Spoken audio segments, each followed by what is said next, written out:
Boa tarde, meus queridos. E assim chegamos ao final dessa jornada. Não, eu desliguei como eu disse de tocar erradamente. Mas vamos lá, eu vou devagarinho aqui para chegar até o fim, com condição de falar a vocês o último capítulo do livro de Daniel.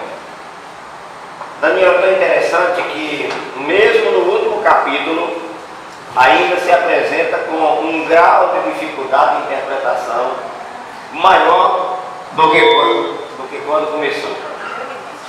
É impressionante, né? E eu quero que o meu amigo já colocou aqui na tela, eu coloquei para essa palestra o tema o fim ou o começo. Isso depende de você. A única coisa que Deus deixa nas mãos do ser humano decidir é se ele quer ser salvo ou não. O resto é Deus que decide. Qualquer coisa que aconteça nesse universo, e em particular na sua vida, é permissão dada por Deus. Estão lembrados de Jó? Jó, um homem íntegro, reto, temente a Deus, e naquela reunião, suposta reunião que houve no céu, em que Satanás estava lá, Deus olhou e falou: Deus provocou, né? Deus me provoca. Você viu meu servo Jó? Homem temente, fiel, o diabo disse também. Você dá aí, enche ele de bênção, da saúde, da riqueza, até eu. Aí Deus falou: então vá lá e tire dele isso aí para mim. Agora você não vai matá-lo, não vai tocar na sua vida. Então tudo que acontece é permissão de Deus. O diabo pode até pintar e bordar, como faz, mas ele não consegue fazer mais daquilo que é permitido por Deus. Agora, quando se trata de nossa salvação, essa é uma coisa intocável.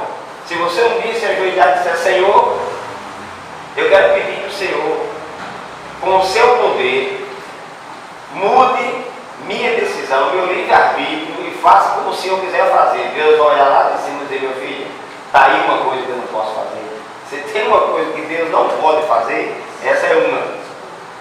É salvar quem não quer se salvar. É preciso você querer. E é por isso que, para a salvação, o primeiro passo é querer ser salvo. Aí, eu louvo muito a Deus por você estar aqui nessa casa. A irmã orou dizendo: poderíamos estar em qualquer lugar. A escolha é de vocês, é verdade. Mas vocês largaram tudo e vieram para cá. Poderiam até dizer: não, eu não vou para a igreja, eu vou ficar em casa. Não estou pecando, não vou tomar cachaça, não vou para o forró, não vou para a balada. Mas não, vocês dizem: eu vou para a casa de Deus. Primeira coisa para quem quer ser salvo é querer, é desejar para quem vai ser salvo. Agora, o livre-arbítrio Deus não toca. O fim ou o começo, isso quem decide é vocês. Deixa eu ver aqui que eu estou com o equipamento aqui do Instituto com Geração. Vamos lá. Está conectado? Está ligado. O verde está aparecendo aqui. Então eu vou. Opa! Ok. Muito bem. O conceito do livro de Daniel a respeito do fim do mundo, bem como o conceito bíblico geral a respeito desse tema, é o único assunto que Deus deixa totalmente por nossa conta. Nossas escolhas é quem decidem. Nosso livre-arbítrio é um território inviolável. Deus é finíssimo, tem uma educação extraordinária. Veja que quando trata-se de levar o homem à salvação, ele fala assim: ó, eis que eu estou à porta e bato.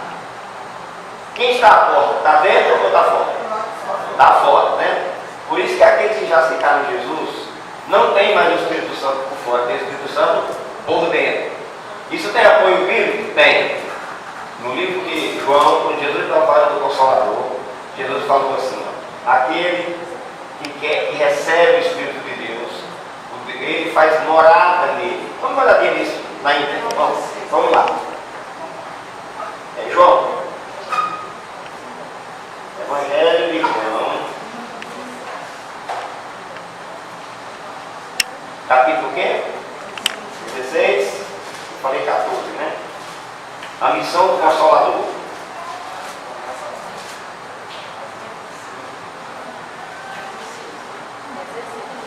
A missão do Consolador.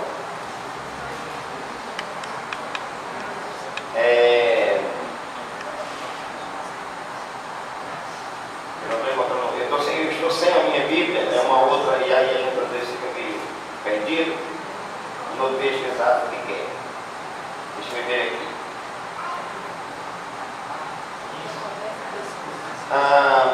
Eu estou achando que é o 14 mesmo que eu quero. Bom, capítulo 14. 14, verso 17. Diz assim, isso mesmo, capítulo 17. O Espírito da verdade, que o mundo não pode receber, porque não o vê e nem o conhece. Vós o conheceis, porque ele faz o quê? Habita convosco e estará em vós. Quando a gente lê isso aqui, a gente sabe que quando você aceita a obra de Deus em sua vida, o Espírito Santo passa a trabalhar dentro de você. Estará em quer dizer dentro. Quando ele bate, é que está fora. Quando você aceita, sou eu? Quando você aceita e ele o recebe, ele entra e estará em vós, habita em vós. Outro dia, eu discuti isso aqui com alguém de outra religião, e ele dizia o seguinte: essa daí é uma prova de que o Espírito Santo não é uma pessoa. Como é que ele é uma pessoa e ele vai morar e habitar dentro de você? Só que uma pessoa, do ponto de vista divino, é diferente de uma pessoa humana, com esse corpo físico que nós temos aqui, concorda?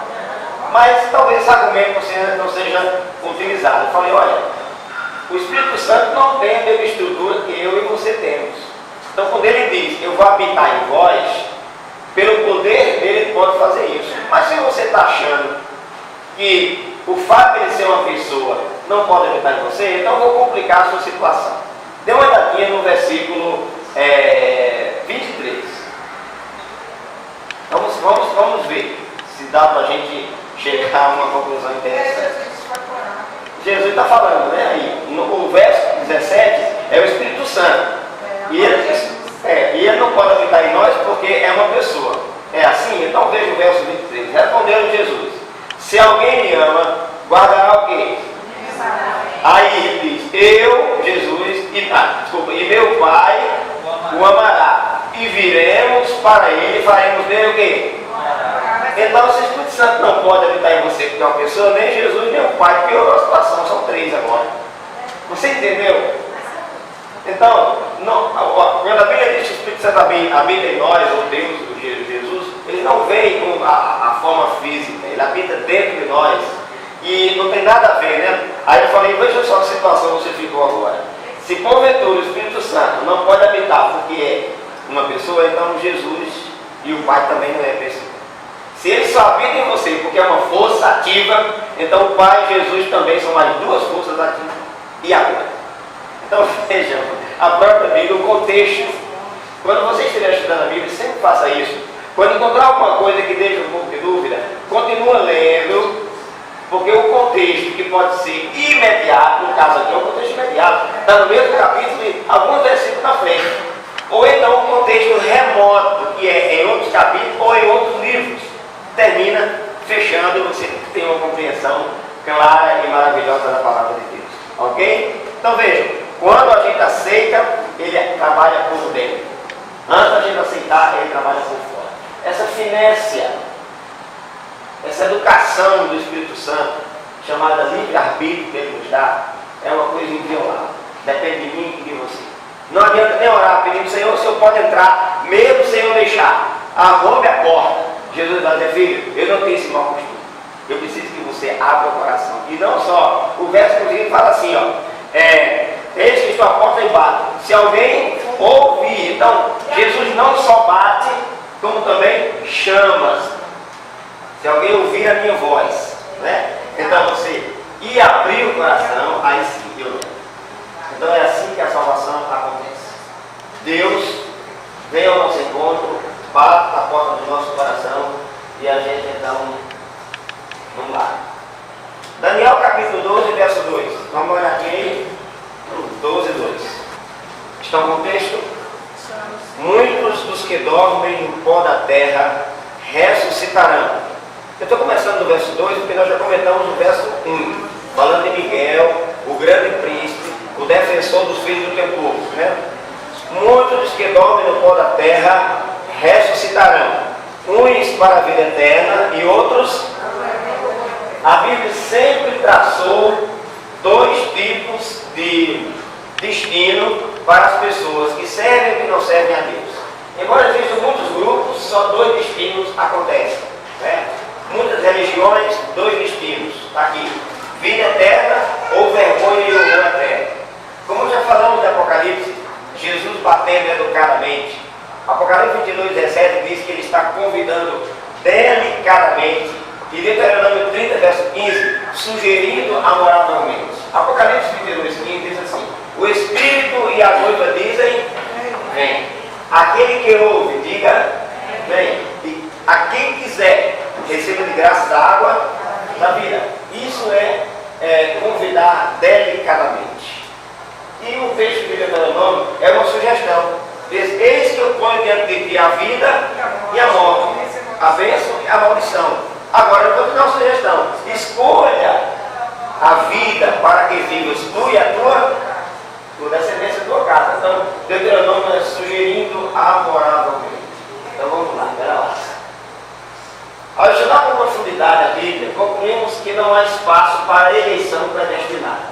Isso seria uma ditadura cruel e inaceitável. Uma verdadeira comédia divina. Existe um livro escrito por um autor não cristão que é A Divina Comédia. Eu fiz um trocadilho aqui para mostrar que seria uma comédia Deus já fazer nascer um grupo de pessoas para a salvação e outro grupo para a perdição. É inaceitável, né? Por mais que você encontre na Bíblia textos que pareçam dar essa ideia, que você vai encontrar, pode ter certeza, você vai encontrar textos que parece que Deus escolheu mesmo, né? Mas não é. Na verdade, a tradução que nós temos em mãos, João Ferreira de Almeida, embora seja uma excelente tradução que caiu na graça dos crentes de todos os tempos, você riu, não foi? O que você falou? Eu falei em tradução. Primeira vez que ele veio aqui no início do seminário, ele disse que nós estávamos discutindo esse assunto, porque algumas versões trazem ensinamentos que as outras não dizem, né? A tradução de João Ferreira é uma das mais amadas, mas o próprio João Ferreira de Almeida tinha uma leve queda a aceitar os ensinos de João Calvino, reformador francês, que acreditava na predestinação ou na eleição bíblica. Por isso que, ao traduzir e observar que tipo de palavra no português ficaria melhor para exprimir o que o autor bíblico estava dizendo, nessa hora o conceito que está na mente do tradutor termina às vezes influenciando.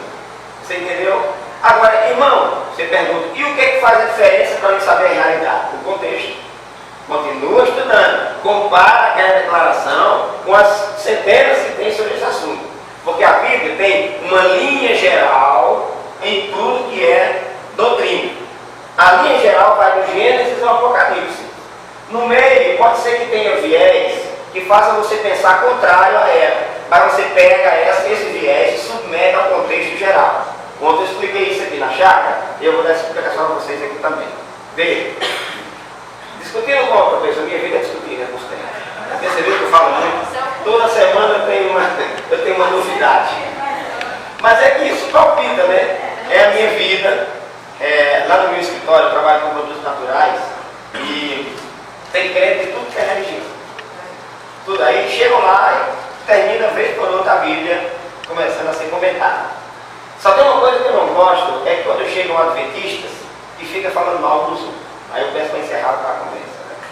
Às vezes chegam meus próprios irmãos e termina querendo conversar num assunto que denigre a vida do outro irmão. Aí eu vou lá e não faço.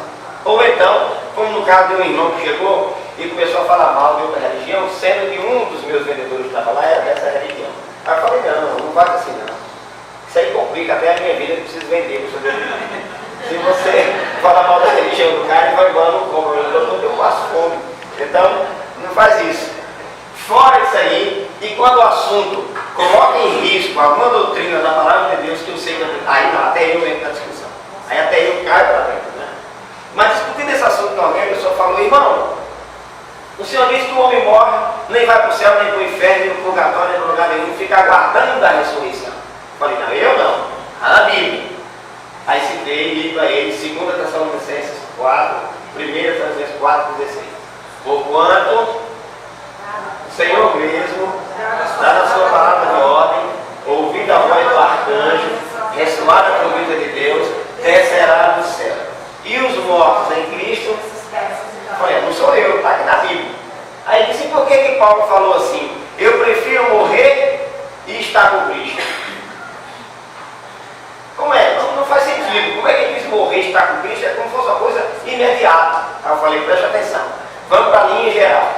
O mesmo Paulo que disse, prefiro morrer e estar com Cristo, disse aqui em 2 Timóteo o seguinte, ó. Combati o bom combate, completei a carreira e guardei a fé. Desde agora, a coroa da justiça já me está o quê? Guardada. A qual o justo juiz me dará quando? Naquele dia. Foi o mesmo Paulo que disse que quer morrer e estar com Cristo, falou que a coroa estava guardada. Depois que ele completasse a carreira, ele tivesse morrido. Mas só seria dada naquele dia. Que dia? Da volta de Jesus. Então, você vai ter que interpretar essa declaração de Paulo, prefiro morrer e estar com Cristo, de acordo com isso aqui. Senão, ele está falando muita besteira. E Paulo não fala besteira. Ou seja, na hora que alguém morre, se morrer salvo, vai ter algum acontecimento entre a hora que ele morre e o momento que está com Cristo? Então a morte é um sala de espera. Ele espera que ele nem sabe que está esperando. Por isso que quando Paulo fala, eu prefiro morrer e estar com Cristo, é que Paulo sabia que a próxima coisa a acontecer depois de sua morte era o encontro com Jesus. Como são para todas as pessoas.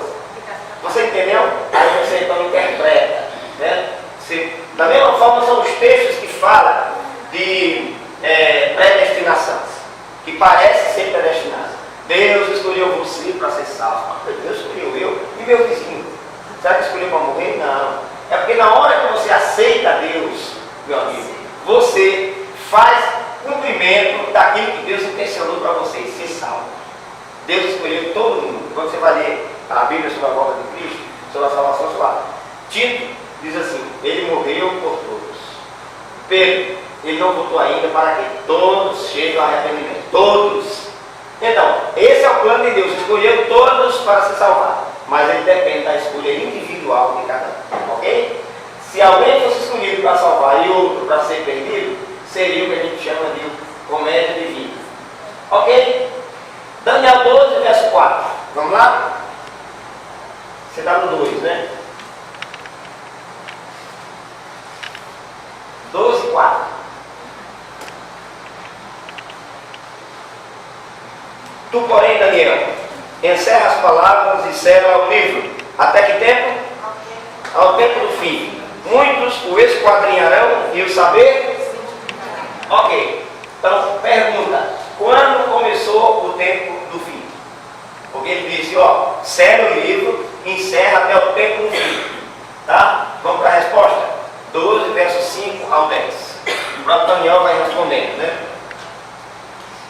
Então eu, Daniel, olhei, e eis que estava em pé outros dois, um de um lado e o outro do outro lado do rio. Um deles disse ao homem vestido de linho que estava sobre as águas do rio, quando se cumprirão essas maravilhas? Então essa pergunta aqui, irmãos, quando começou o tempo do fim, não é só minha nem de vocês.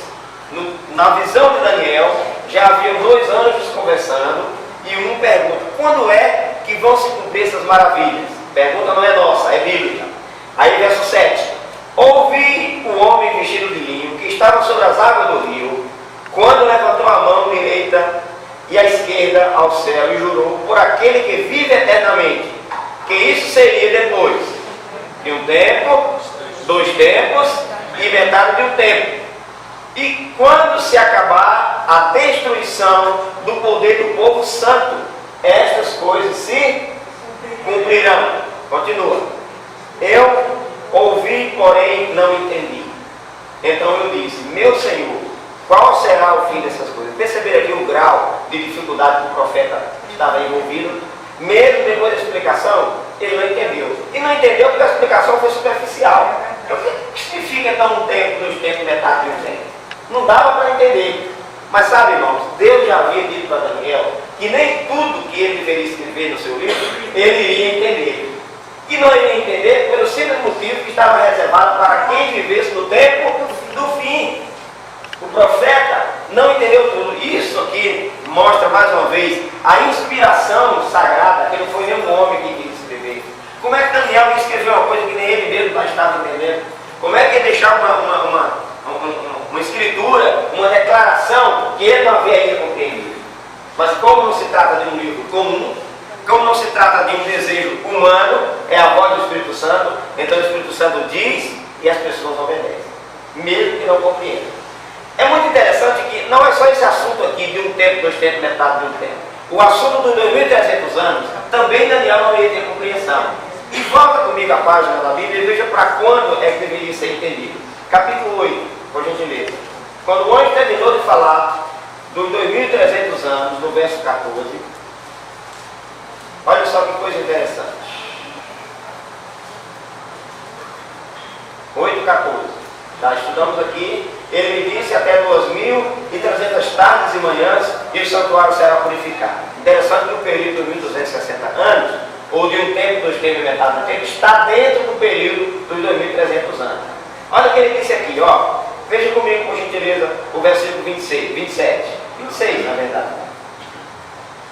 A visão da tarde e da manhã, que foi dita, é verdadeira.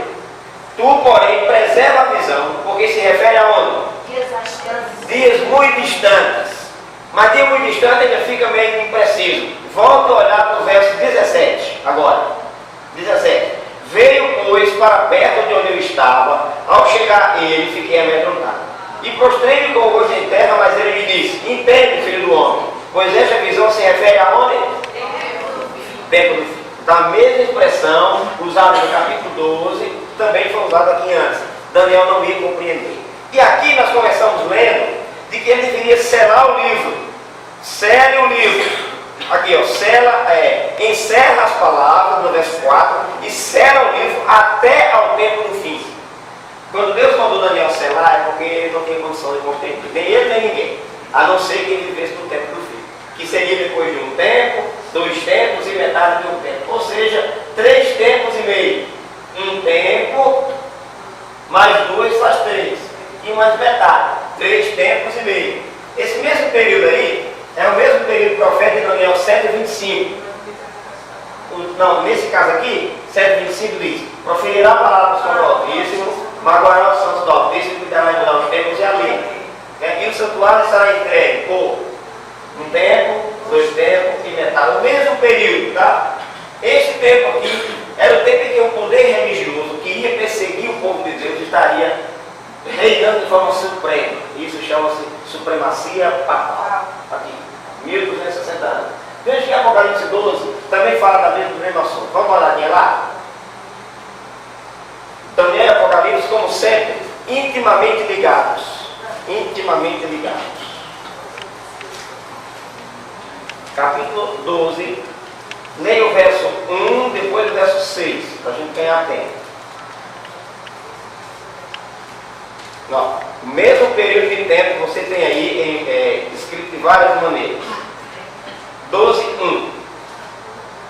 Viu-se grande sinal no céu, a saber, uma mulher vestida do sol, com a lua debaixo dos pés e uma coroa de 2 estrelas na cabeça. Verso 6 agora. A mulher fugiu, porém fugiu para o deserto, onde lhe havia Deus preparado um lugar para que nele a sustentem durante 1260 dias. Ok, então a mesma profecia aí, ó, que está lá em Daniel, está aqui.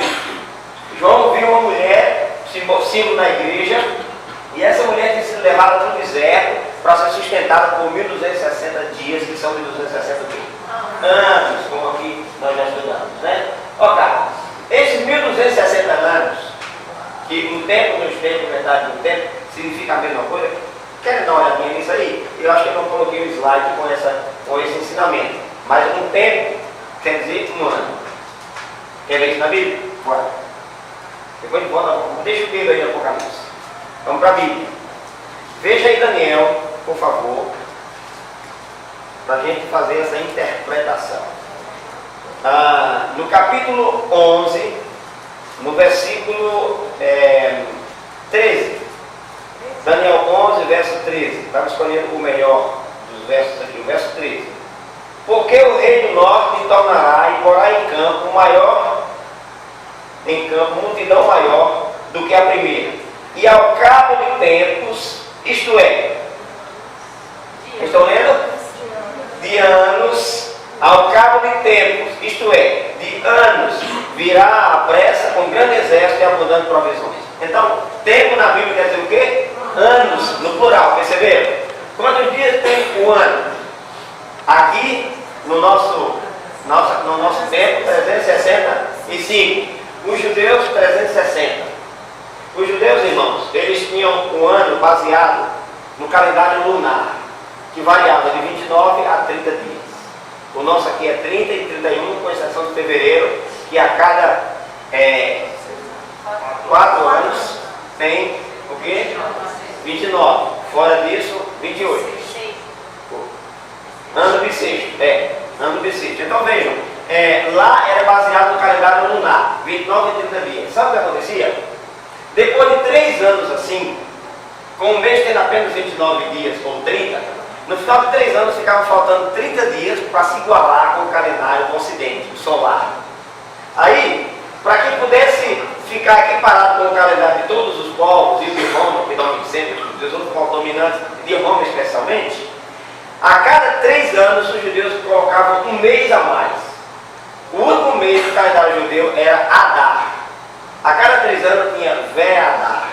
Era um mês a mais para poder igualar com o calendário do resto do mundo. Você entendeu? Nesse caso, o ano judaico tinha 360 dias. Nós vemos que era um tempo, 2 tempos, metade do tempo, 3 tempos e meio. Se era 360 dias, vezes 3 dá quanto? Me ajuda. Quem é bom de matemática? 1980?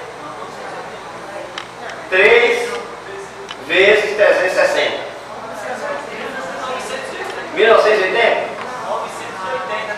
980? Ok. Agora mais 180. 1080. A polêmica, tá vendo aí? 1080. Meu amigão, pega seu calculador. Ele já está com o calculador na mão. É 360 vezes 3. 1080. Eu sei, mas eu queria criar a confusão. 1080 mais 180, que é metade. Não são 3 tempos e meio? 3 anos e meio? Se 3 anos dá 1080, mais 180, que é metade. Vai para quanto tempo? 1260. Está aqui, ó. Estes 1260 anos, que aparece com o nome de um tempo, 2 tempos, metade de um tempo. 1260, mas tem outra linguagem. Vamos lá para o Apocalipse de novo. Bora. Apocalipse 13. O mesmo período que a besta, eu mandei você deixar o dedo marcando Apocalipse, né? O mesmo período que a besta ia dominar. Capítulo 13. Por favor, versículo 5. 13, 5. Olha a coerência da Bíblia. Observe a interação. Observe o link que é formado aí. 13, 42. Desculpa, 13, 5. Quem lê? Foi-lhe dada uma boca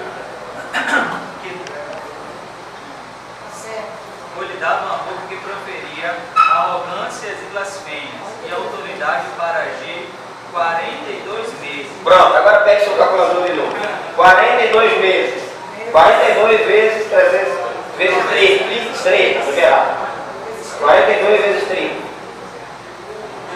1260. Você percebeu? A mesma profecia que Daniel fala, por isso que eu falo. O contexto geral, a linha geral sobre aquele assunto é que abre a mente e esclarece, e aí você tira todas as dúvidas. Daniel e João estão falando do mesmo assunto. A besta receberia uma boca para falar blasfêmia e arrogância e agir com autoridade por 42 meses, ou seja, 1260 anos de supremacia papal. A besta ia agir, ia perseguir, ia ditar o que deveria acontecer em 1260 anos. Que a história geral fala de idade média ou idade escura. E era mais escura pelo fato de que as trevas espirituais dominou a terra nesse período. Afinal, a palavra de Deus foi tirada da mão do povo e só voltou quando esse tempo estava para terminar. A invenção do prelo, João Gutenberg, foi chamado por Deus. Deus deu sabedoria para que inventasse o prelo. Porque mesmo antes do prelo, quando John Wycliffe resolveu fazer a tradução da Bíblia do grego e do hebraico para o inglês, era feita, manualmente. Imaginem vocês a dificuldade, né? E mesmo assim, as pessoas ficavam ávidas para ter uma cópia, entendeu? Pagavam alta soma para ter uma cópia da Bíblia. E muitas outras pessoas que eram professores se colocavam à disposição de Wycliffe para ajudar a fazer a transcrição, porque era na mão, demorava muito. Isso lá pelo 14º, 15º século de nossa época. A fome pela palavra de Deus era tão grande que às vezes as pessoas não tinham paciência e compravam pedaços da Bíblia, apenas um livro ou dois. Ou algumas famílias se reuniam para comprar um exemplar e dividir para elas, para estudarem juntos, cada fome da palavra de Deus. Quando Gutenberg inventou o prelo, sabe qual foi a primeira frase que ele colocou lá? Quando Gutenberg inventou o prelo, a primeira coisa que ele resolveu escrever foi a oração do Pai Nosso. E a primeira frase foi: o pão nosso de cada dia nos dá hoje. Foi a primeira frase. Ele não começou colocando Pai, o pão, por causa da fome espiritual do povo, entendeu? A falta de luz bíblica. Depois dele, então, veio Tyndale, outro inglês que ajudou a terminar a construção, a tradução da Bíblia. Depois veio então Lutero para o alemão. Depois veio João Ferreira de Almeida, que vocês têm na mão. E por aí foram se seguindo e a palavra de Deus encheu o mundo do seu conhecimento. Mas a mesma coisa que Daniel, João também falou, 42 vezes. Então vamos lá. Os 1260 anos começou em 538 depois de Cristo, quando se firma definitivamente o papado. Até aqui, o bispo de Roma não era chamado de principal. Tinha principal, era principal, mas não de fato, porque não havia sido dados poderes para ele ser. Quando o Papa, isso só acaba em 1798, quando o Papa é preso, perde os estados pontifícios e os poderes políticos. Quando Napoleão prendeu Pio VI, tomou dele os estados pontifícios, porque a Itália estava ali, agregada à Itália, vários países que pertenciam ao Papa. Desde o ano 538, ele foi aumentando seu poder político. Quando Napoleão prendeu Pio VI, tomou dele isso aí. É interessante, irmãos, que anos depois, em 1929, quando Benito Mussolini assumiu o poder da Itália, devolveu para o Papa aquela região que ele tinha domínio, com exceção de alguns lugares, e ainda fez a Itália pagar para ele, em dinheiro, tudo aquilo que ele perdeu quando perdeu o seu poder temporal. E com isso, outra vez, a igreja ofere aos seus cofres muito dinheiro, né? Que estão hoje, é claro, no Banco do Vaticano. Daniel 12, verso 10. Vamos dar uma olhadinha lá, de novo. A gente tem que voltar um pouquinho aqui para Daniel, porque ele tem detalhes interessantíssimos. Daniel encerra seu livro com um grau de dificuldade de interpretação maior do que quando começou. 12, verso 10. Sim, exato, pelo fato de ser figurativo. Tem muita figura e muito exercício de entendimento, né? Olha, muitos serão o quê? Purificados e que mais? E embranquecidos e provados, mas os perversos procederão como? Perversamente, e nenhum deles entenderá. Quem é que vai entender? Os sábios entenderão. E aqui onde está a mensagem da igreja adventista. Quando, em 1844, surgiu esse movimento aqui, fruto, irmãos, do estudo do livro de Daniel, porque não foi só Guilherme Miller nos Estados Unidos, mas em várias partes do mundo, as pessoas acordaram de um grande sono espiritual e começaram a ler a Bíblia, e o Espírito Santo impressionou pessoas em várias partes do mundo para estudar o livro de Daniel.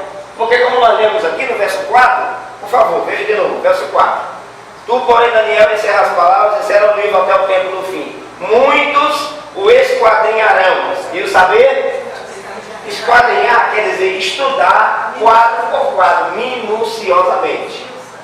E quando Guilherme Miller, lá nos Estados Unidos, pregador da Igreja Batista, não existia o movimento adventista, começou a estudar esse assunto, e ele começou a estudar a Bíblia, irmãos, verso por verso. E ele chegou nessa parte de Daniel e falou: não é possível isso aqui. Que santuário é esse? E à medida que ele estudava, se deveria se passar 2.300 anos para o santuário começar a ser purificado, ele foi buscar quando foi que começou. Aí Daniel informa, quando saiu a ordem para reconstruir Jerusalém. Aí ele foi para a história. A ordem foi no ano 457 a.C. Aí ele somou. Quando ele somou, falou já assim. Vai terminar entre o ano de 1843 e 1844. E ele começou então a pregar esse ensinamento. Mas ele começou a pregar depois de muita insistência. A convicção que ele tinha era grande, mas ele tinha medo que as pessoas iam dizer: como é que eu vou marcar a data para a volta de Cristo? Me diga aí. Aí ele falou: mas como é que eu posso fugir se aqui está dizendo que quando terminasse os 2.300 anos o santuário seria purificado? Se Pedro diz que o fogo que vai descer vai purificar a terra, então só pode ser a volta de Cristo, que vem o fogo e vai purificar. Mesmo assim ele disse: não, eu não vou pregar. Isso é muito complicado. Imaginem vocês que eu hoje recebesse uma revelação, que fosse uma revelação mais complicada para pregar. Aí eu também ficaria comigo. Sabe o que aconteceu? Ele fez uma oração para Deus. Senhor, oração silenciosa, o diabo não ouviu, só mental. O diabo, irmãos, não pode entrar na sua mente. Se você pensar uma coisa, ele não sabe o que você pensou. Se você falar, aí sim, ele sabe os seus planos. Se você pensar, ele não sabe. Ele pode até deduzir, imaginar o que vai, mas saber exatamente não. Aí eu digo: Senhor, se alguém vier me chamar para pregar sobre esse assunto da volta de Cristo, aí eu sei que eu sempre vou me chamar. Irmãos, não é que passou alguns dias, ele estava sentado almoçando e de repente chega um sobrinho dele, tio Miller, na fazenda onde ele morava, em New Hampshire, nos Estados Unidos, na costa leste.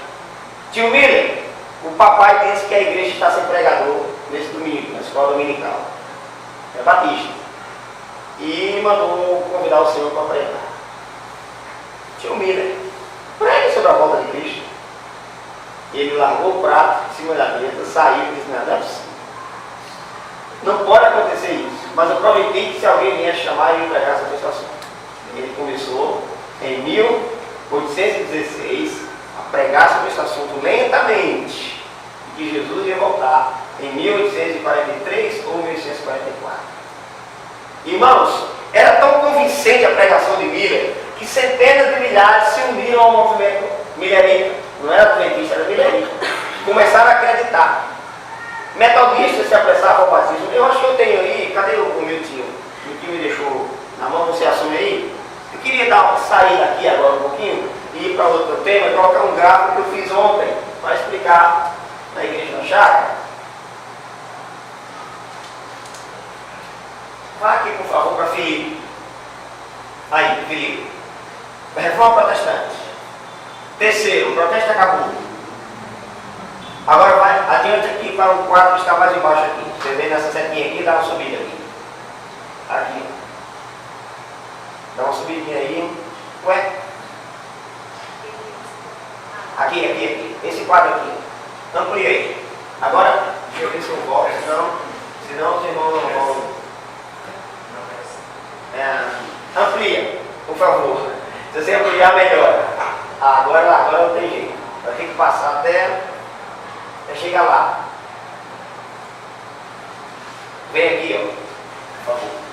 Aqui embaixo. Para você não perder. Bota aqui. Vamos dar esse cálicezinho aqui. Não, aqui. Esse cálicezinho aqui. Não, aqui. Isso. Aí, garoto. Agora foi.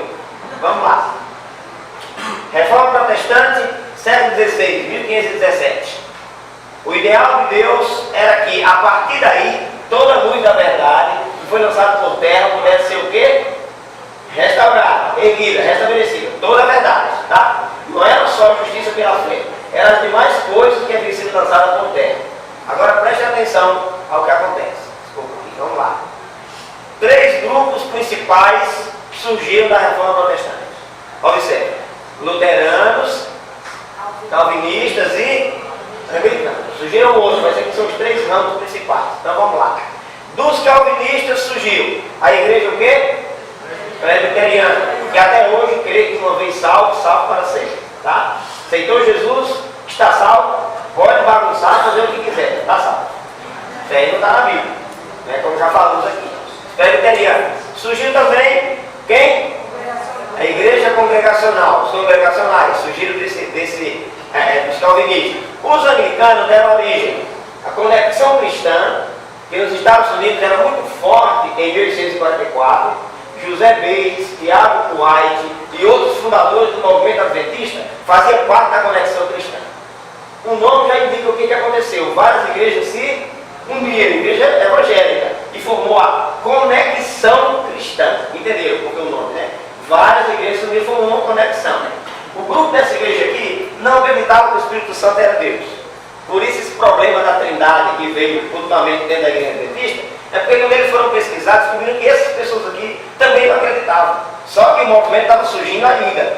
Com o tempo é que as doutrinas foram se firmando, ok? E se solidificando, entende? Dos anglicanos surgiram então, vamos lá, conexão cristã, quem mais? Metodistas. John e Charles Wesley fundaram a igreja metodista, ainda na Inglaterra, antes de vir dos Estados Unidos, porque eles vieram dos Estados Unidos, essa família. Lá, eles selecionavam um grupo de pessoas para estudar a Bíblia metodicamente.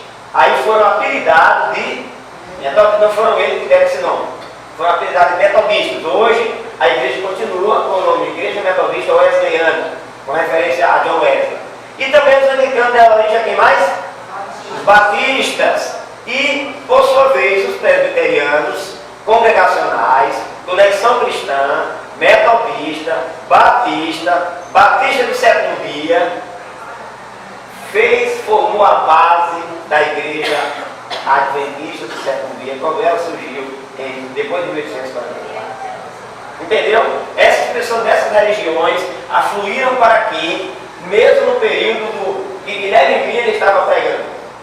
Entendeu? Esse povo aqui formou a base do movimento adventista. Gente vindo de várias regiões. Exemplo, a irmã Ellen White tinha 12 anos de idade quando se batizou na igreja metodista. Ela, seu pai e a família toda pertenciam ao metodismo.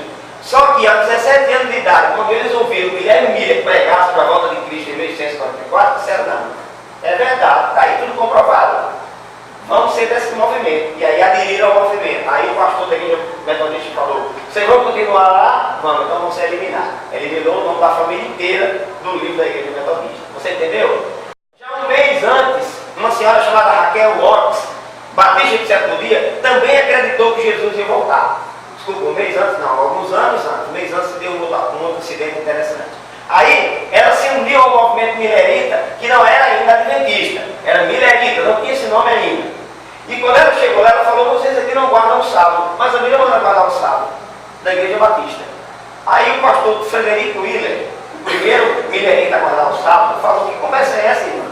Foi na casa dela fazer uma visita e lá ela estudou com o pastor e provou para ele que o sábado estava em vigor. E esse pastor, Frederico Willer e Thomas Pregel, foram os dois pastores mileritas a guardar o sábado, e aí escreveu um folheto para que as multidões que estavam acreditando na volta de Cristo pudessem também guardar o sábado. Quando essa notícia do sábado chegou nos ouvidos de Guilherme Miller, o líder do movimento, e disse: e agora, Guilherme? É para a gente guardar o sábado ou não é? Porque os mileritas estão empolvorados, está todo mundo preocupado com isso. Guilherme Miller olhou e falou o seguinte: vamos ficar quietos, porque daqui a um mês Jesus volta. Era setembro de 1843. Vamos ficar calados, porque daqui a um mês Jesus volta. Quando ele voltar, ele vai esclarecer isso para a gente. Você vai guardar os sábados, você não. Eles acreditavam que o bicho ia voltar. Acreditavam tanto que venderam as propriedades para poder comprar folheto, livro e pregar que o povo se preparasse que Cristo ia voltar. Você entendeu? Só que, como nós conhecemos, Jesus não. Eles estavam errados quanto ao evento. Alguém podia perguntar assim: vem cá, Felipe, esse cara tão versátil na Bíblia, não conhecia aquele texto que diz: daquele dia e hora, ninguém sabe, nem os anjos do céu, nem o filho, senão somente? É claro que ele conhecia. Mas sabe qual é a interpretação dele? Naquele tempo que Jesus estava aqui, ele não sabia, mas agora ele sabe. E agora ele revelou para a gente. Afinal, ele disse que isso aí ia ser compreendido no tempo do fim. Entendeu? Então, resolvido essa questão. Vocês acham que um cara dessa natureza, com esse estudo bíblico, não sabia muito mais coisas do que ele, que vocês? É lógico que sabia. Inclusive como rebatê-las. Então, por isso todo mundo se calava em relação a esse assunto. Resultado, Jesus não veio. E depois que Jesus não veio, no dia 23, houve um desapontamento, muita gente chorou. Muita gente desistiu, a maioria voltou para suas igrejas. Guilherme Miller, a essa altura, irmãos, um pouco mais velho, ficou. Imagine como fica a cabeça de um líder depois de uma situação dessa. Quando foram falar para ele, anos depois, sobre a senhora Ellen White, que tinha tido uma visão sobre os adultos, ele falou: estou muito velho para continuar acreditando em novas coisas. Vamos deixar isso para lá. E morreu sem acreditar no movimento adventista. No entanto, outro grupo fundou uma outra igreja, chamada Igreja de Deus, Adventista de Deus. E um terceiro grupo ficou orando e pedindo explicações. Dentro desse terceiro grupo estavam os pioneiros que fundaram a Igreja Adventista do Sétimo Dia. Você entendeu? O objetivo de Deus, quando surgiu com a Reforma Protestante em 1517, era fazer com que toda a luz da Bíblia viesse a ser conhecida. Mas eles se dividiram em várias correntes teológicas e hoje mais divididos ainda estão. Cada um crê no que quer. Você vai para uma igreja qualquer dessas aí e uma pessoa crê na imortalidade da alma, a outra não crê, a outra crê diferente. Cada um crê como quiser. Não tem nenhum problema com você crer. Eles insistem. Nosso problema não é doutrina, eles falam. Mas a palavra de Deus deixa claro que se alguém quer conhecer a vontade de Deus, tem que saber de sua doutrina. Não é isso? Então vamos lá para fechar esse quadro aqui para vocês terem uma ideia. Ao mesmo tempo que surgiu os adventistas, surgiu quem? Os mormons. Em 1823, um jovem de mente muito brilhante chamado Joseph Smith Jr. teve uma visão em que um anjo chamado Moroni, filho de Mormon, lhe aparece e disse: olha, no passado, entre a morte e a ressurreição de Jesus, ele veio visitar a América, aos antigos índios americanos, e pregou para eles. E um profeta chamado Mormon escreveu tudo que ele pregou em placas de ouro. E enterrou essas placas no Monte Comorá, que fica na cidade de Palmyra, no estado de Nova York, nos Estados Unidos. Você vai lá, desenterra essas placas e transforma ela num livro. E ele foi lá, desenterrou as placas, copiou um livro chamado Um Outro Testamento de Jesus Cristo, ou o livro de Mormon. E até hoje eles ensinam isso para as pessoas. Esse camarada aqui continuou com o seu trabalho, mas morreu preso, ele e o irmão dele, acusado de possuir várias mulheres daqueles missionários que ele enviava para os campos para pregar. Morreu de uma forma muito polêmica. Ao mesmo tempo, concomitantemente, surge um outro grupo. Quem são eles? O fundador deles teve no movimento adventista, se apaixonou com os ensinamentos sobre a questão dos mortos. Por isso que eles creem mais ou menos parecido conosco, só mais ou menos. Quando chega no final, ele descamba para o lado errado. Mas ele esteve entre os adventistas, conheceu esse ensinamento e se afastou para estudar mais a fundo. E quando ele voltou, um ano depois, voltou com uma doutrina totalmente diferenciada e fundou a Sociedade dos Verdadeiros Inquiridores da Bíblia. Primeiro nome da Testemunha. Teve mais um outro e hoje são chamados de Testemunha de Jeová. Tá ok? Ao mesmo tempo. Interessante que quando Deus suscitou o movimento adventista para resgatar a verdade de sua palavra, dos metodistas surgiu quem?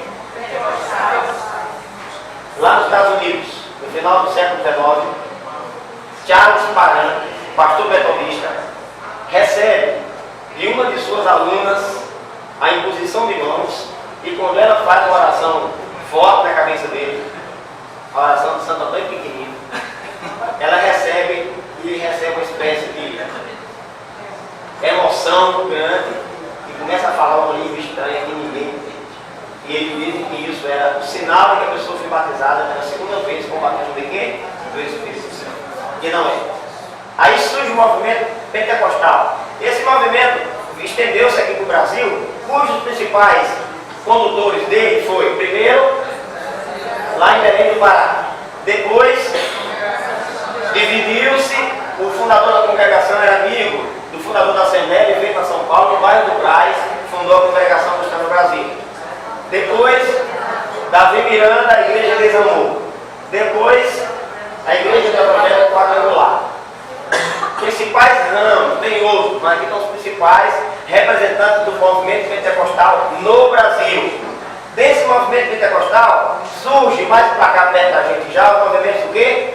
Neopentecostais, ou seja, um renascimento mais brando do pentecostalismo, cujos principais grupos representados são Igreja Universal do Reino de Deus, por ordem de mais influência e número de membros, fundado no bairro Botafogo, lá no Rio de Janeiro. uma antiga casa funerária em 1977. Igreja Mundial do Poder de Deus, Valdemiro Santiago era amigo de Edir Macedo, brigou, separou, fundou esse movimento. Igreja Internacional da Graça de Deus, R.R. Soares, cunhado de Edir Macedo, fundou também. Depois, Igreja Apostólica Renascer em Cristo, onde quem dirige é o bispo, o apóstolo, aquele que foi encontrado com dinheiro na cueca nos Estados Unidos. Estevão Hernandes e a bispa Sônia, se não falta a memória. Depois, Igreja Plenitude do Trono de Deus, que essa aí está na mídia aí, com multidões e multidões lotando todos os dias. Pronto. Paramos por aí, porque não tem como continuar mais por enquanto. No entanto, o desejo de Deus com a reforma protestante era trazer a luz do Evangelho à tona, toda a verdade, não só a justiça pela fé. Infelizmente fracassou. Deus então chama esse movimento aqui. Você faz parte dele. Eu espero que você não fracasse. Volta para Daniel, por favor. Quando Daniel diz no verso 4, desculpa, no verso...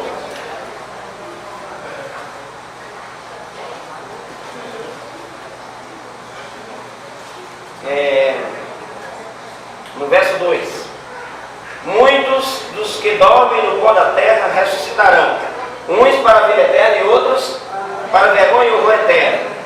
Antes da volta de Cristo, 2 grupos especiais vão ressuscitar numa ressurreição chamada ressurreição especial. Aí, esse é um assunto que por si só merece um tema inteiro. Eu não tenho tempo. Mas esses 2 grupos especiais, segundo as interpretações do movimento adventista, são todos aqueles que morreram na fé da mensagem do terceiro anjo, que morreram nesse período aqui, selados por Deus, guardando a sua lei, inclusive o sábado. Vão ressuscitar um pouco antes da volta de Cristo, para ver Jesus voltar vivo. E o outro grupo são aqueles mesmos que o transpassaram, combinando com o Apocalipse 7. É claro que eu preciso de tempo para a gente trabalhar isso aí, esse tema, e provar para vocês essa informação. Mas ela é informação importantíssima. Deixe-me adiantar. Daniel 12:11 está falando de 1290 anos. A gente conhece 1260, como vimos agora. Por que ele fala de 1290? Olha lá. Depois do tempo em que o sacrifício diário foi tirado e posta a abominação desoladora, haverá ainda quanto tempo? 1290 dias ou anos. A gente está acostumado a ouvir falar de 1260. Por que 1290? Olha, eu tenho informação interessante aqui, deixa eu ver se eu trouxe. Pronto, muito bem. Olha aí. Alguém quer ler para mim aí, para poupar aqui minha voz? Em 507, Clóvis, rei dos francos, declarou guerra contra os visigodos. Ele era o agressor e acreditava que era uma guerra religiosa para libertar a Galácia dos hereges arianos. Ok. Reunindo suas tropas, ele fez a elas um vigoroso discurso, no qual declarou: entristece-me o fato desses arianos dominarem uma parte da Gália. Marchemos com a ajuda de Deus e subjuguemos os seus pais. O seu país. Continua. Após sua vitória em 508, Olha lá, 508. Clóvis recebeu honras especiais de Roma. Ele recebeu, de acordo com Gregório De Toros, do imperador Anastácio, o diploma de cônsul. Daquela época em diante, ele era chamado de cônsul e Augusto.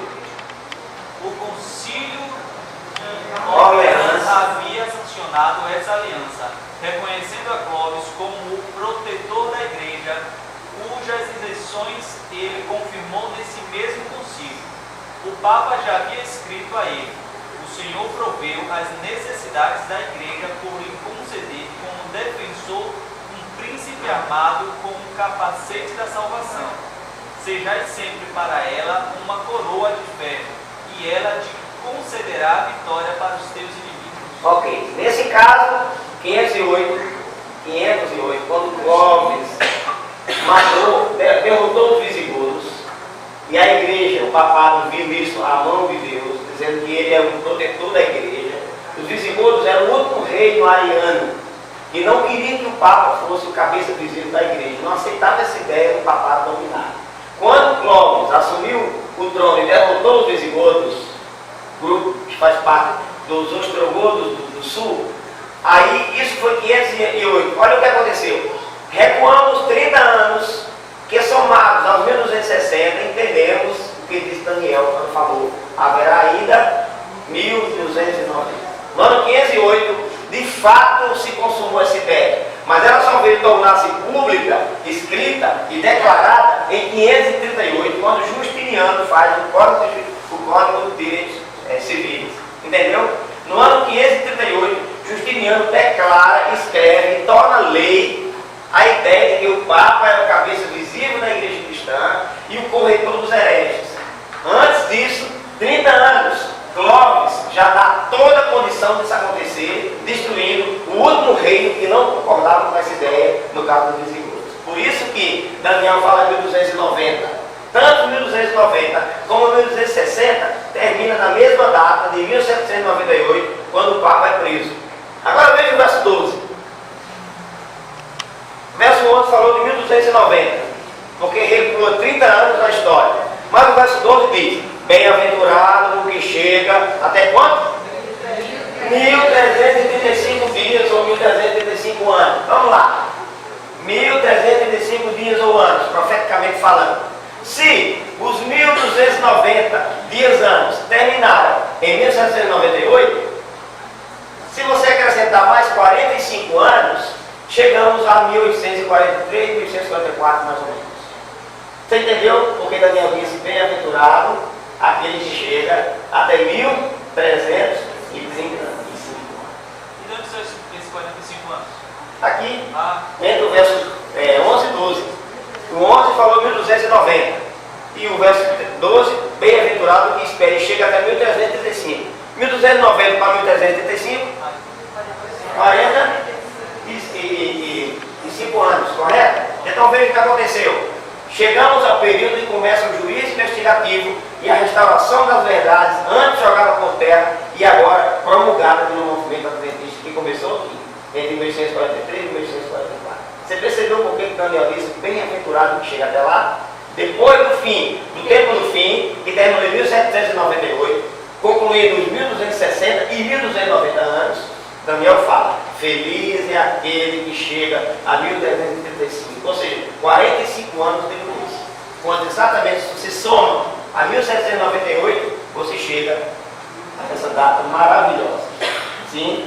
Deu para entender essa questão dos 45 anos acrescentados, mas e os 30 anos recuados? Então, presta atenção.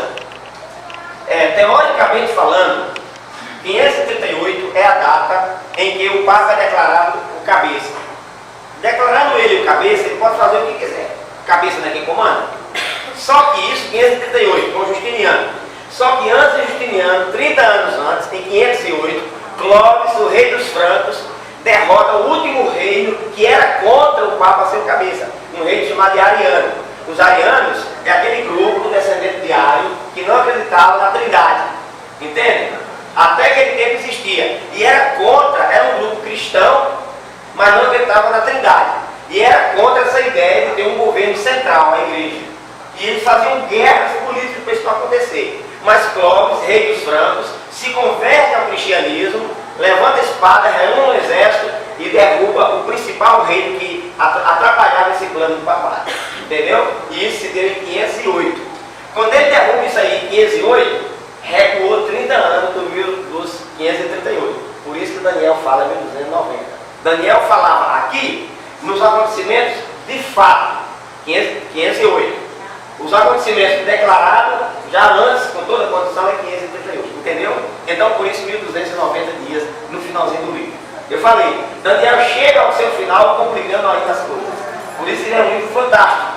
No entanto, ele diz que, ao terminar isso aqui, feliz é aquele que chega a 1335, acrescentando 45 anos a 1290. 1290 mais 45, 1335. De 1798 até 1843 está esses 45 anos aí.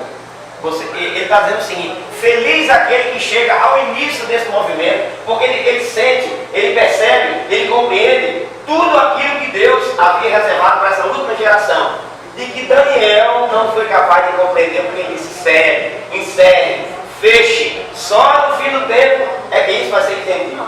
Aí eu quero fechar com você. Se a verdade levou ao cristão nessa época aí, os cristãos que seguiam a palavra de Deus correta, pensando que dava apartamento de coração, o que acontecia com eles? Estão salvos sem problemas. Porque Deus salva de acordo com a luz que você percebe. Entendeu?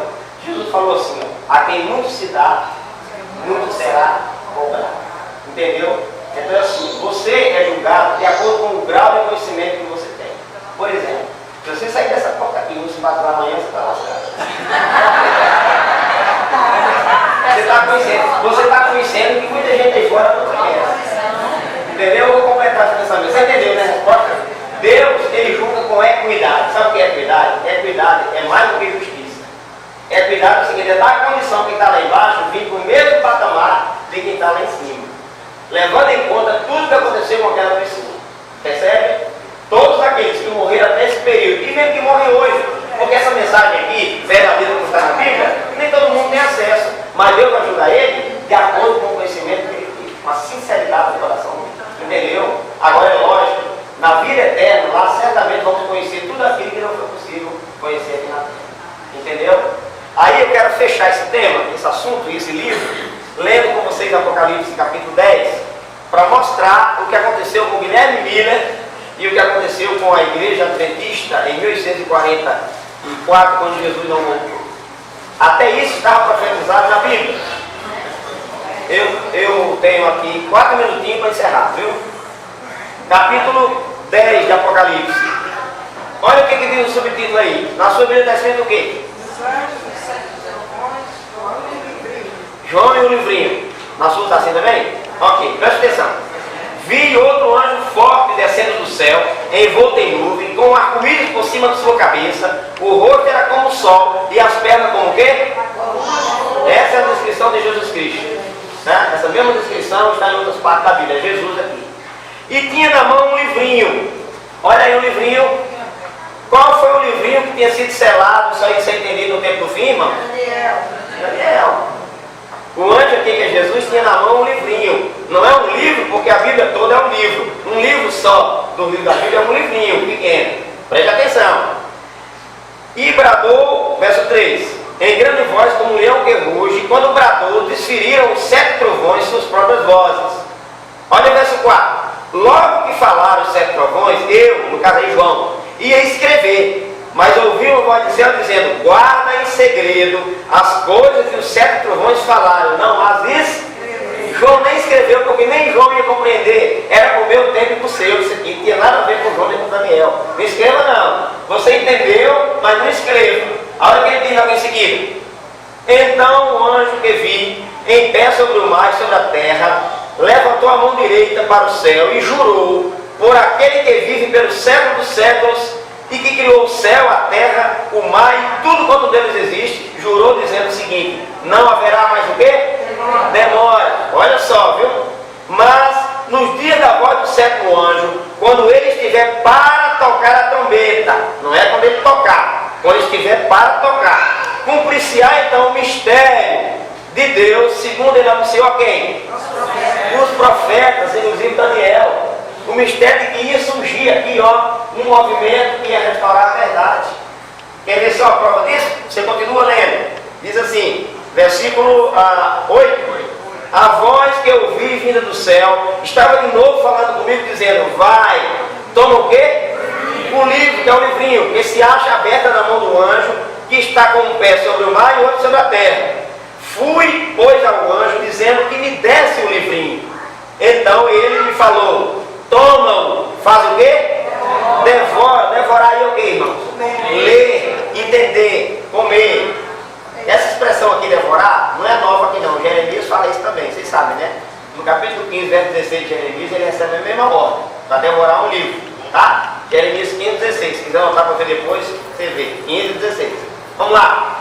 Pega o livrinho que está na mão do anjo e devora-o. Certamente, ele será o teu estômago o quê? Amargo. Mas na tua boca será o quê? Doce. Verso 10. Tomei o livrinho na mão do anjo e o devorei e comi. E na minha boca ele era o quê? Preste atenção. A ideia de que Jesus ia voltar em 1844 era uma ideia Doce. Todo mundo se preparou. Todo mundo queria o que mais bem você quer, era doce. Mas ao verso 10, é isso? Era doce como mel. Quando, porém, eu comi, o meu estômago ficou o quê? Amargo. Ou seja, amanheceu o dia 23 de outubro de 1844 e Jesus não veio. E aquela esperança que era doce se torna agora um amargor, uma decepção total. Qual o problema? Verso seguinte: então me disseram, é necessário que ainda o quê? A respeito de quê? Nações, línguas e reis. Então veja só o que acontece. Quando João comeu o livrinho, que era doce, e ele engoliu e tornou amargo, demonstrando uma decepção, o anjo olha para ele e falou: é necessário que ainda profetizar e pregar, que ainda pregue, que continue a pregar para muitas nações, tribos, não vai se acabar por aqui. Então vejam, o evento de que Jesus ia voltar nessa data estava errado, mas a data estava certa. Outra coisa ia acontecer, que não era a volta de Cristo. E o que era que ia acontecer? Ao que diz o verso subsequente aí, que é o capítulo 11 de Apocalipse: foi-me dada uma cana, um caniço, uma fita métrica, semelhante a uma vara, e também me foi dito: dispõe-te e mede o quê? O santuário de Deus e seu altar, e que neles adoram. Ou seja, comece a julgar, comece a analisar, e começa pela casa de Deus, o santuário de Deus, os que nele adoram. Ou seja, começaria uma obra de juízo. Da mesma forma que no Velho Testamento tinha o dia da expiação uma vez por ano, que era um juízo para aquele povo, agora um juízo profético deveria começar. Enquanto esse movimento pregasse para muitas nações, tribos, línguas e reis, ao mesmo tempo, lá no céu, Jesus começaria uma obra de juízo investigativo. E em terminando isso, ele volta para buscar o seu povo. Quando ele terminar de julgar, cada caso que estará decidido, ressuscitarão para a vida, e outros para o horror e vergonha. Você entendeu? Aí sim, quando esse movimento adventista surgiu por causa do estudo do livro de Daniel. Aí chegamos a esse período aqui, irmãos. E a partir daí, meus queridos, esse movimento chamado adventista existiu e existe, pregando para muita gente. Por favor, minimiza aqui. Você pode fazer isso aqui. Vá naquele pendrive que está aí colocado, para acabar com isso. Volta lá em cima, lá na setinha. Filipe, Reforma Protestante. Agora você vai para a Arca, isso. Aí, muito bem. Agora, aumente aqui e adiante só um pouquinho para chegar num dado estatístico aqui interessante. Pode adiantar. Falar, primeira igreja adventista do Brasil. Agora esses dados aqui, ó. Quando os computadores da Associação Geral da Igreja Adventista fechou no pôr do sol no dia 31 de dezembro de 2015, 2 anos atrás, nós éramos no mundo 19.126.438 adventistas. Tínhamos 81.559 igrejas, 69.909 grupos. Tem grupo aqui nesse distrito? Quarto dezembro é grupo? Fazia parte dessa estatística aqui, no mundo inteiro. E 19.020 pastores ordenados, aqueles que já estão certos para o ministério, fora os outros que estão em curso. Olha só, a Igreja Adventista está presente no mundo em 215 dos 237 países e áreas reconhecidas pela ONU. Porque tem algumas áreas que a ONU não reconhece como autônoma. Por exemplo, agora na Espanha, estão querendo separar a Catalunha. A ONU já disse que não vai reconhecer. Dos países e áreas que tem no mundo reconhecido pela ONU, são 237. Os adventistas estão em quantos? 215. Por quê? Porque a profecia diz que é necessário que ainda profetize a respeito de muitas nações, tribos, línguas e reis e povos. Aqui, olha o dado estatístico. Falamos cerca de 974 idiomas falados e escritos. Olha só que coisa interessante, irmãos. Temos 279.604 funcionários trabalhando dentro do movimento administrativo da igreja. Vocês têm aqui, por exemplo, o Ronaldo, que é funcionário da associação, ele está dentro dessa estatística aqui. Vocês têm Patrícia, que é da União, está dentro dessa estatística aqui. Todo esse grupo aí apoiando o movimento adventista para pregar essa mensagem da verdade que aqui temos discutido. A Igreja Adventista tem no mundo inteiro, em 31 de dezembro de 2015, 7.792 escolas. Às vezes é até caro estudar lá, mas quem estuda lá, sai de lá conhecendo a mensagem de Deus. Entendeu? Muitas conversões de jovens e de causa do que a história adventista leciona. E um total de 1.864.352 funcionários após essa escola, diretores, professores, merendeiros, varredor de chão, tudo sem imaginar. Ok? Vamos lá, dado estatístico. A indústria de alimentos, a igreja adventista tem no mundo 22 indústrias de alimentos, produzindo alimentos saudáveis, dando uma sugestão para as pessoas. Você não faz parte de um movimento que surgiu de uma dissidência, porque Valdemiro brigou com Edir Macedo e fundou a reunião desse. Você não faz parte de um grupo que alguém discordou da doutrina do outro, mandou o outro para lá e fundou um novo ministério. Você faz parte de um grupo que nasceu da profecia bíblica. Estava escrito, ao estudar o livro de Daniel, os sábios vão entender e vão levantar no fim dos tempos as doutrinas que haviam sido pisadas pela ponta pequena, pelo papado, pela besta. E aí a igreja começa a pregar de forma pujante essa doutrina. Temos 775 hospitais e sanatórios no mundo para cuidar da saúde do povo. Temos 62 casas publicadoras. A nossa casa publicadora brasileira, irmãos, é interessante quando você lê a história do Adventista e vê quando surgiu o primeiro folheto da nossa igreja. Ellen White, a profetisa, teve um sonho, chamou o marido e falou: você vai ter que fazer um folheto e mandar para as pessoas, e eles vão te mandar recursos, porque eu vi uma luz brilhando, pequena a princípio, mas se tornando grande e iluminando o mundo. Essa luz é a obra de publicações, são nossas revistas, nossos livros. Sabe o que aconteceu?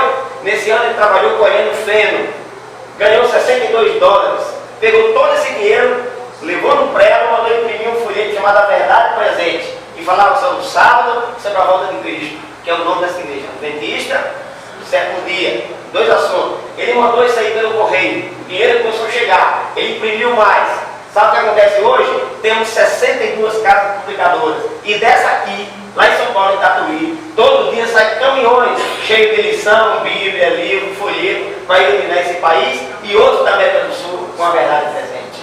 Só para vocês terem uma ideia, a igreja tem ao redor do mundo 29 casas de abrigo para crianças e orfanatos. Vocês querem mais? Está aqui, ó. Áreas do mundo em que a ADRA, a Agência Adventista de Assistência, está presente. 130 áreas, atendendo um total de 7.733 projetos em andamento e alcançando 14.787.780 pessoas beneficiadas com os projetos da ADRA.